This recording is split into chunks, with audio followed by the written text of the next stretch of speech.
Super Bomberman R is a puzzle game featuring a 3-hour-long story mode and not much else. The game tells the story of the Bombermen and ladies setting out to stop Black Hole and the 5 dastardly bombers. You can play the game on multiple difficulty settings. The campaign takes place across 5 different worlds, each dedicated to one of the dastardly bombers. Here you'll be clearing challenges to work your way to the boss of that world. These challenges can vary from defeat all enemies to find hidden keys, lead the stranded bombers to safety, and throw switches. And none of this is really challenging or engaging. It's all sort of mindless. You start by choosing your character at the start of a chapter, and you just start dropping bombs like Eminem and 8 Mile. These bombs will destroy objects in your place, as well as take out enemies. You'll find pickups to increase your speed, for example, or the amount of bombs you're able to carry and drop.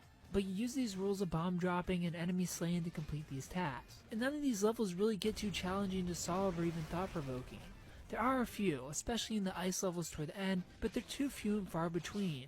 I would have liked having to use my brain more like I did in these ice levels as I'm sliding around like the caves in a Pokemon game. But for the most part, all 3 hours of this game really remains the same. So for the most part, it just feels like going through the motions. It is possible to die, and you will a lot from blowing yourself up or enemies getting you. But you're able to spend gems to continue. Gems earned both from completing chapters as well as a multiplayer. And at the end of these chapters, there is again a boss battle. These are probably the best moments of the game, where you're trying to trap your opponent and hit them with a bomb, to then go against them in their final form to unlock the next stage.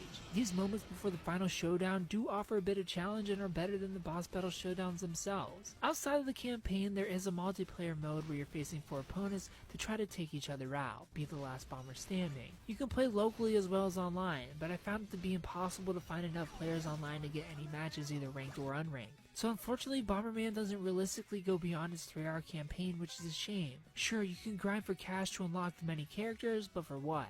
Online is a ghost town. Other than for a couple of hours of decent fun, there's not much reason to pick this game up.